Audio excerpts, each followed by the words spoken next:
आजच्या या मंगलमय प्रसंगी विश्व शांती बुद्ध विहार बुद्धभूमी मावसाळा तालुका खुलताबाद येथून आलेली ही आपली धार्मिक धम्मसहल ऐतिहासिक नालंदा विश्वविद्यालय विद्यापीठ या ठिकाणी बघण्यासाठी आलेले आहेत। आपण बघत आहोत नालंदा विश्वविद्यालयाचा हा पूर्ण परिसर बघतोय आपण।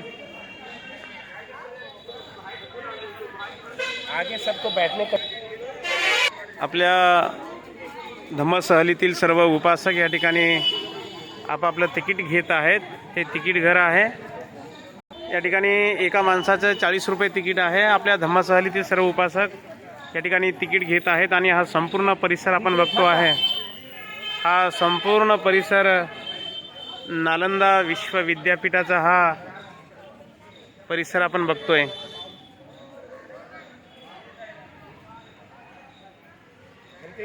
जी हा संपूर्ण परिसर आपण नालंदा विश्वविद्यालयाचा परिसर आपण बघत आहोत।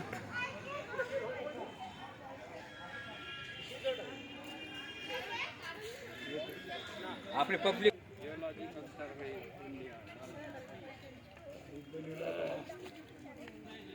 आर्कोलॉजी सर्वे ऑफ इंडिया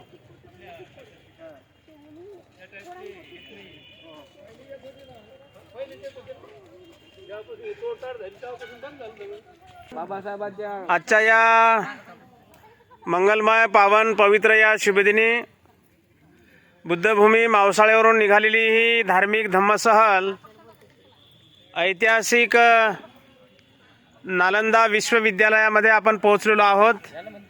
हा संपूर्ण परिसर आपण बघत आहोत। हा नालंदा विश्वविद्यालयाचा हा परिसर आपण बघतो आहे आणि या ठिकाणी या धम्मसहलीमध्ये आपण बघतो आहे भंतेजी लोक या ठिकाणी आपल्या समोर आहेत आणि भिक्खू संघाच्या बाजूला आजच्या या नालंदा विश्वविद्यालयाची संपूर्ण माहिती अतिशय सविस्तर तुम्ही जर लवकर पटपट चालत राहिलात, त्यांच्या मागे लवकर चालत राहिलात आणि ते काय म्हणतात ते जर तुम्ही बारकाईनं ऐकत राहिलात तर या पूर्ण विश्वविद्यालयाची तुम्हाला माहिती सविस्तर आणि चांगल्या पद्धतीने माहिती मिळेल।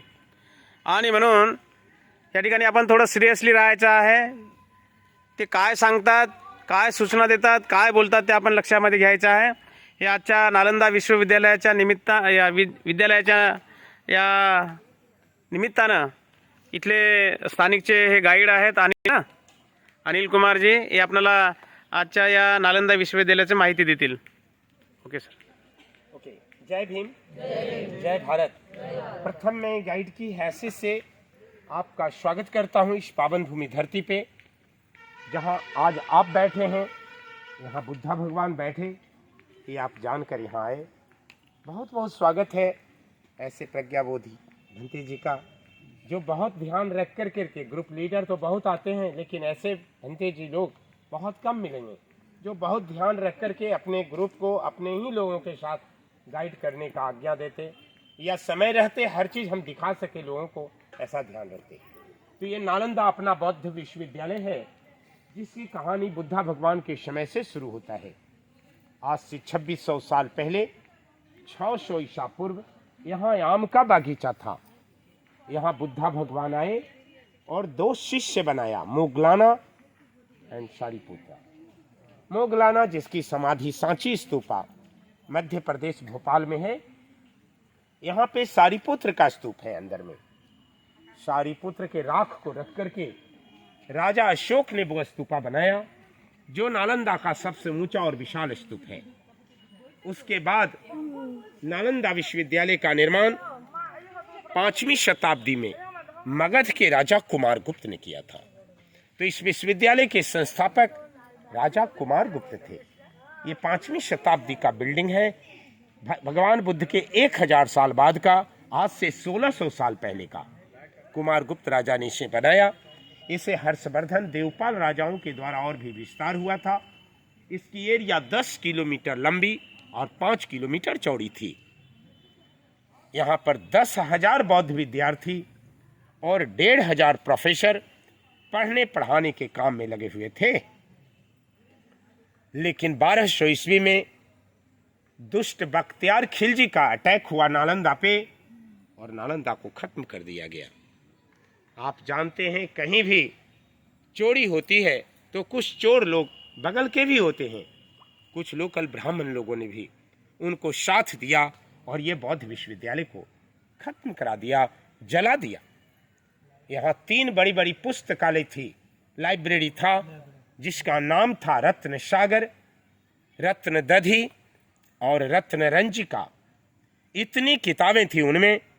जब जलाई गई ये बौद्ध विश्वविद्यालय 6 महीना तक 6 महीना तक लगातार जलता रहा। फिर धीरे धीरे करके भूकंप आया और ये पूरा मिट्टी से दब करके एक पहाड़ी जैसा हो गया था, जैसे वो दूर में टीला जैसा देख रहे हैं। अभी 1 वर्ग किलोमीटर एरिया को खोद खोद करके निकाला गया है। बाकी एरिया के ऊपर में गांव बसा हुआ है, खुदाई बंद है। हम जो जानकारी आपको देते हैं, देने जा रहे हैं, ये हमारी कल्पना नहीं है।